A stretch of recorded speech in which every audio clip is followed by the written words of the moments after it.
Olá pessoal, meu nome é Daniel Romero, sou professor de Sociologia do Instituto Federal da Bahia de Salvador, do IFBA, em isolamento social por causa da pandemia do novo coronavírus, Covid-19, e trabalhando virtualmente. Esta é uma aula sobre o Manifesto Comunista de Marx e Engels. Como as nossas aulas presenciais foram substituídas por aulas virtuais, este é um material preparado para os meus alunos de graduação, mas eventualmente também pode ser útil a todos aqueles alunos que estiverem estudando em casa, também em isolamento social. O objetivo desta audioaula é discutir algumas questões muito específicas do Manifesto Comunista, para avaliar, para refletir ou não sobre a atualidade deste texto que tem mais de 160 anos. E essa conclusão vai ficar a cargo de cada um dos alunos que estiverem trabalhando esse texto.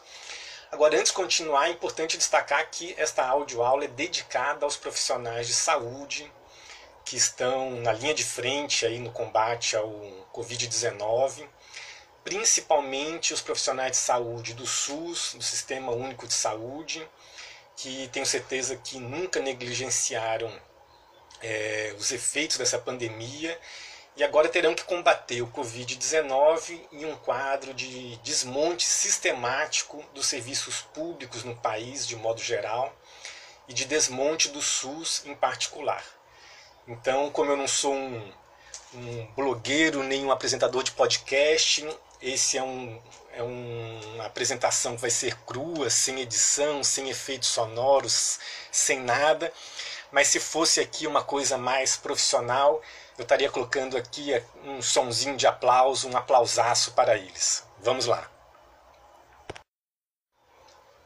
Antes de falar das ideias principais do manifesto, acho que vale a pena a gente comentar rapidamente sobre o seu contexto histórico.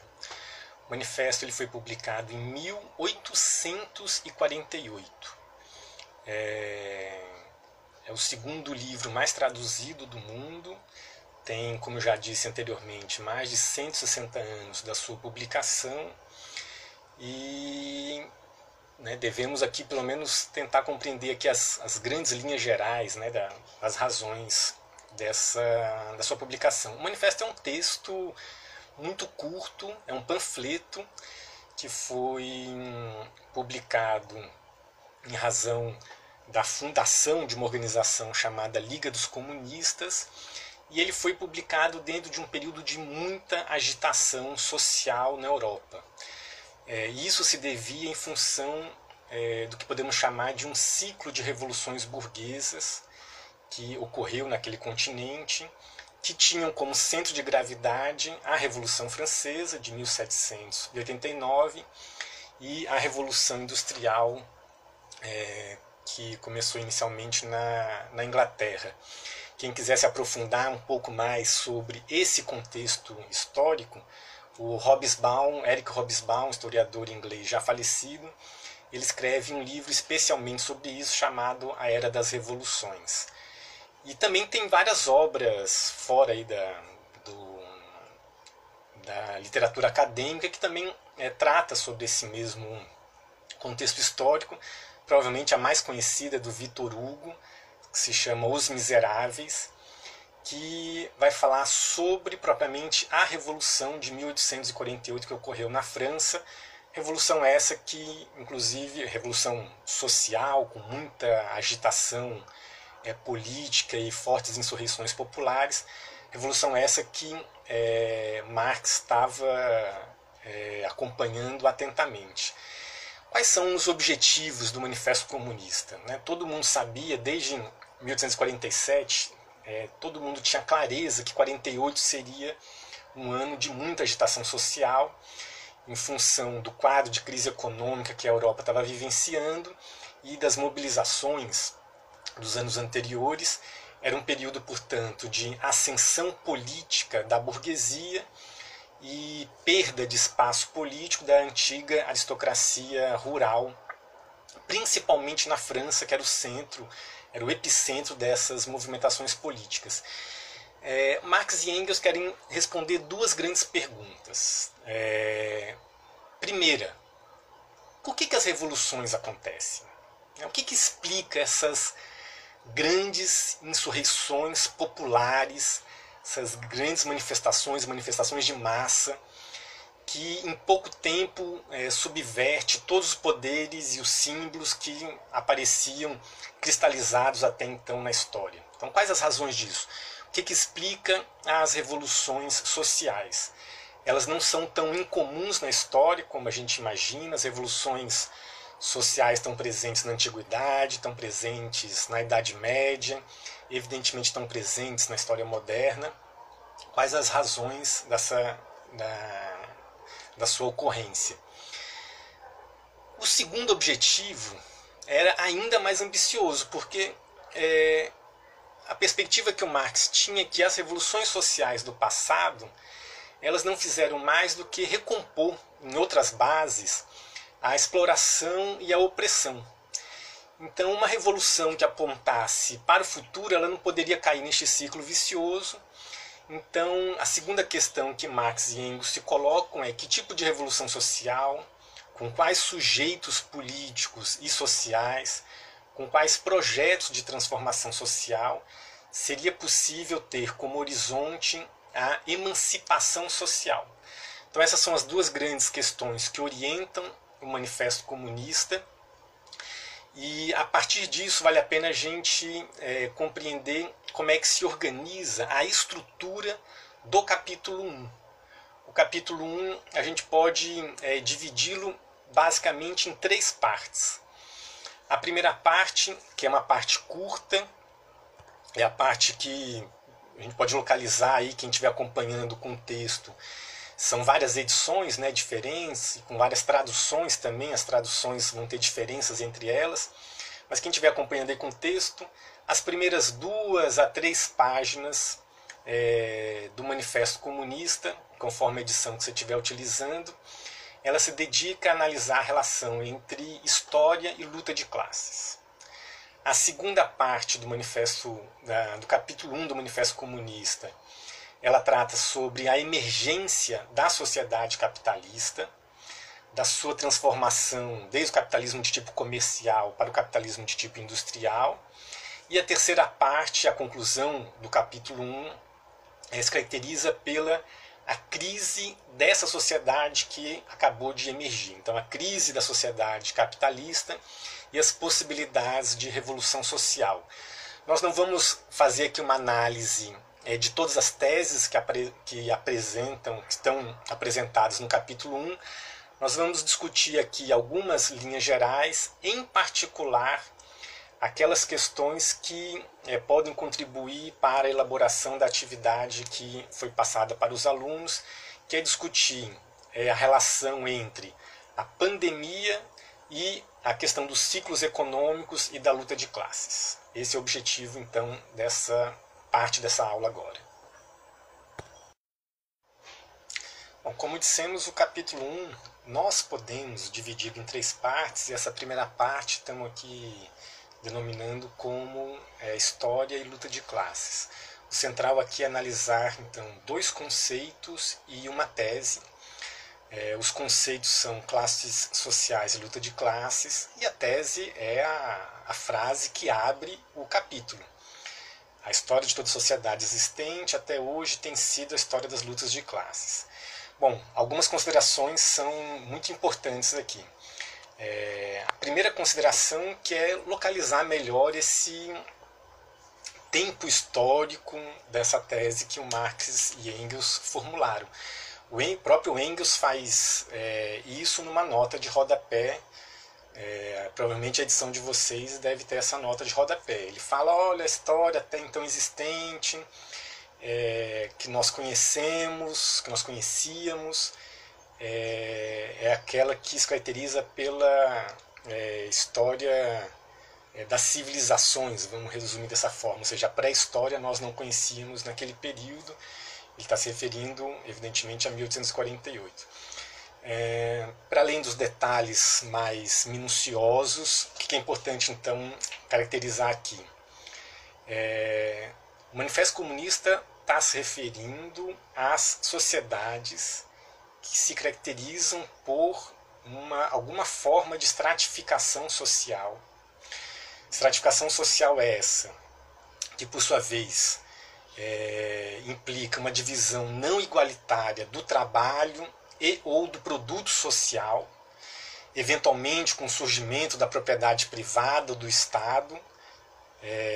Nada disso é natural, né? Ou seja, uma divisão não igualitária do trabalho não existe desde o início da humanidade, uma divisão não igualitária do produto do trabalho social também não existe desde o início da humanidade, a propriedade privada não existe desde o início da humanidade e o Estado não existe desde o início da humanidade. A rigor, tudo isso é extremamente recente. Isso só surge a partir do momento em que se constituem a possibilidade de um aumento da produção do trabalho, da produtividade do trabalho, a partir do desenvolvimento da agricultura. Então, as primeiras civilizações, né, que é o termo que se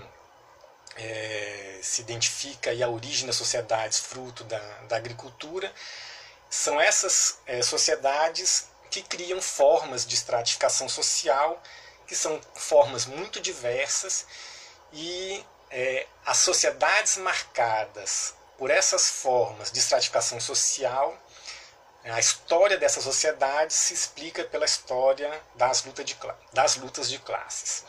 Aqui uma segunda consideração, que diz respeito às classes sociais no âmbito da estratificação social, porque tem várias maneiras de você compreender a estratificação social, para além das classes sociais.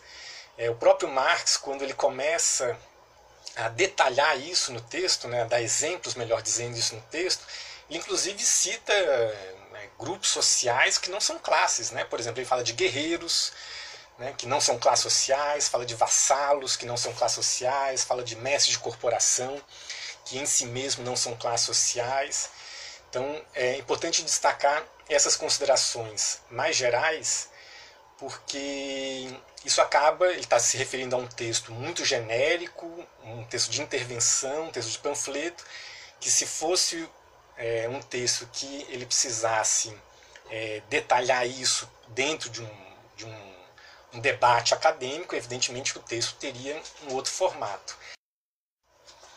A tese em si, na minha interpretação, vai na seguinte direção. Conflitos sociais existem o tempo inteiro, em todos os tipos de sociedade, ao longo de toda a história. E são dos tipos, evidentemente, mais diversos os conflitos sociais. Dentre essa diversidade de conflitos sociais, quais desses conflitos são possíveis de serem conciliados, apaziguados e pactuados? E quais são inconciliáveis? Então essa é a questão fundamental que o Marx está querendo destacar. Então não é que o conflito entre as classes sociais seja o único conflito existente. Evidentemente que seria um reducionismo muito grande, né, interpretar nessa direção.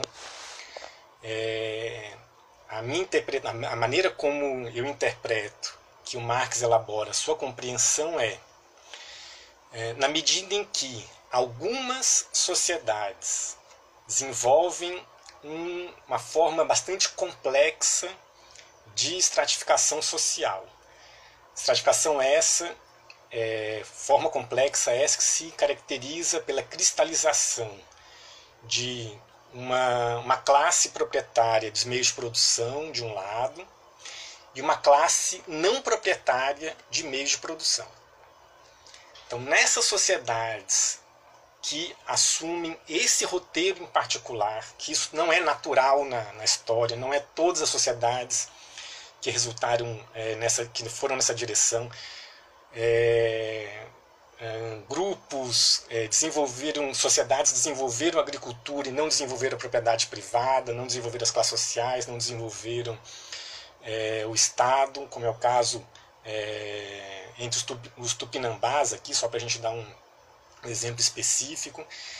Então, naquelas sociedades em particular em que se cristalizou a formação de grupos proprietários do meio de produção, classes sociais proprietárias de meios de produção, a terra em particular, e uma classe social não proprietária,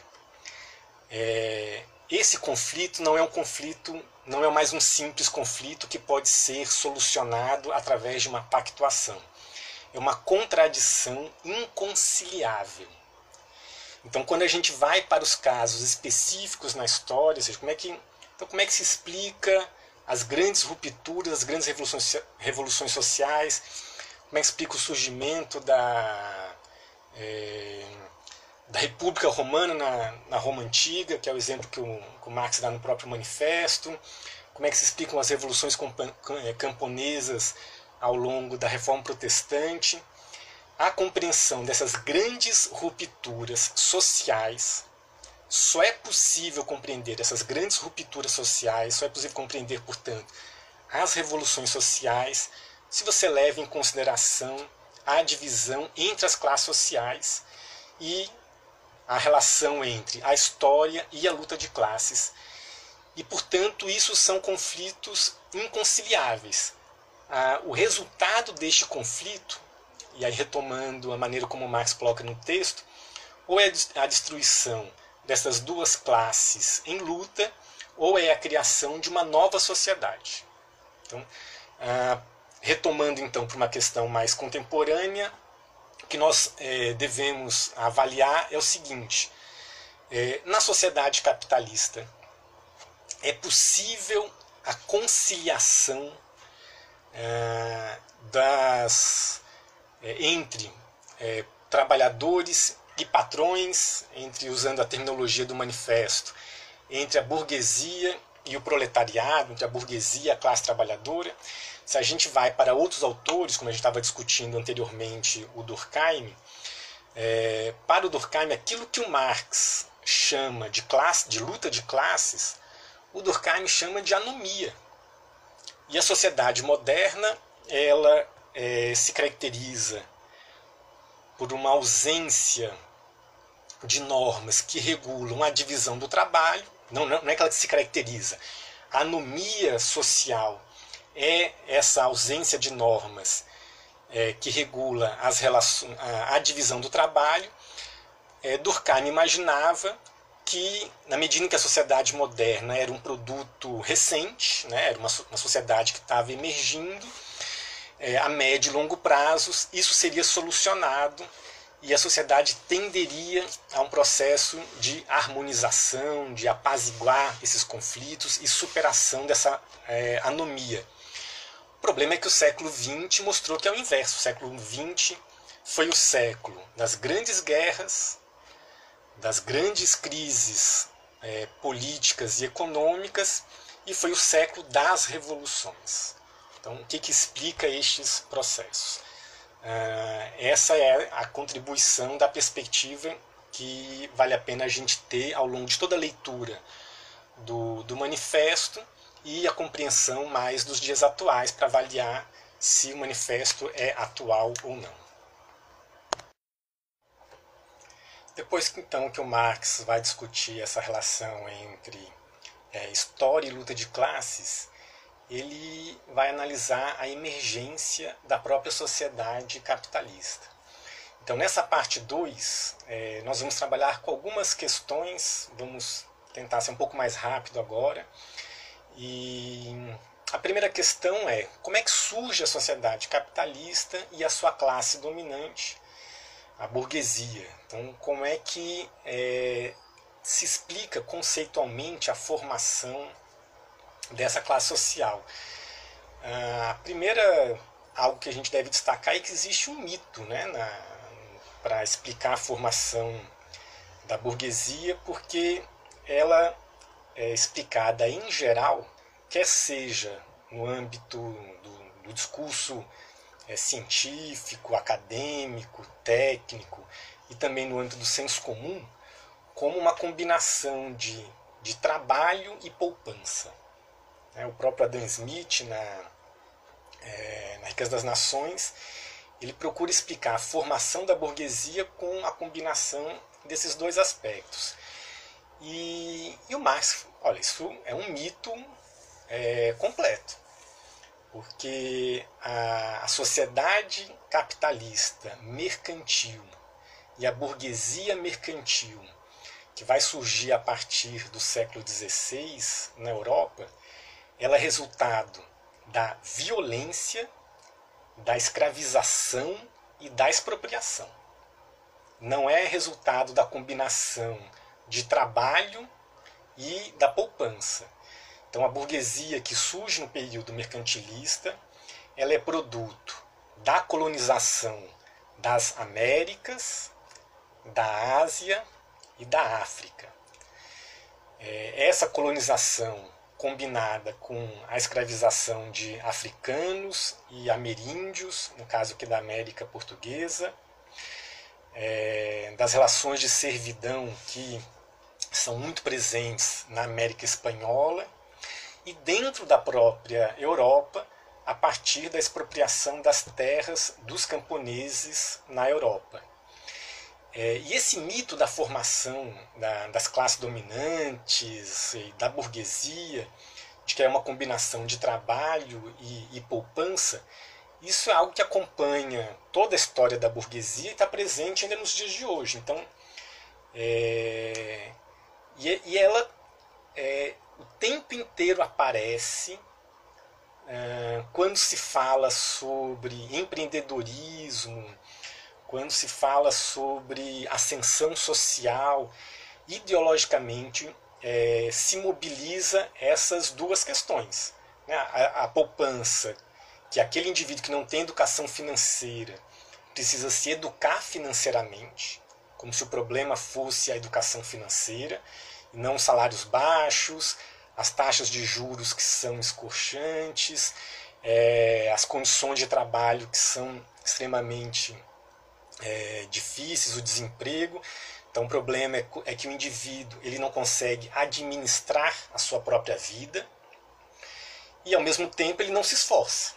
Então se ele não trabalha o suficiente e se ele não poupa o suficiente, ele nunca vai conseguir acumular. Se ele não acumula e não toma decisões racionais para investir esse pequeno dinheiro que ele conseguiu poupar, ele nunca vai conseguir romper a sua condição de um trabalhador assalariado ou um trabalhador por conta própria. No entanto, ao longo da história e mesmo nos dias de hoje, grande parte dos indivíduos que compõem os setores proprietários, eles herdaram o seu capital. Não a maior parte, mas uma parte significativa das famílias proprietárias na atualidade, elas são proprietárias porque elas herdaram o seu capital dos seus pais, dos seus avós.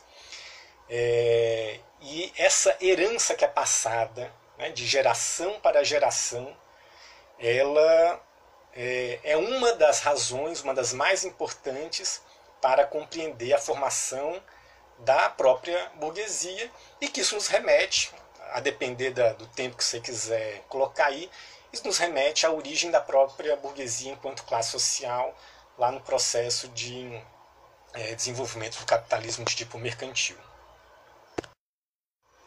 Isso nos leva, na divisão que nós organizamos aqui da estrutura do capítulo 1, à terceira parte, que é compreender a crise da sociedade capitalista. Marx cria uma imagem, uma metáfora bem interessante, que ele fala o seguinte, que o capitalista, a moderna sociedade burguesa assemelha-se ao feiticeiro que perdeu o controle dos poderes infernais que pôs em movimento.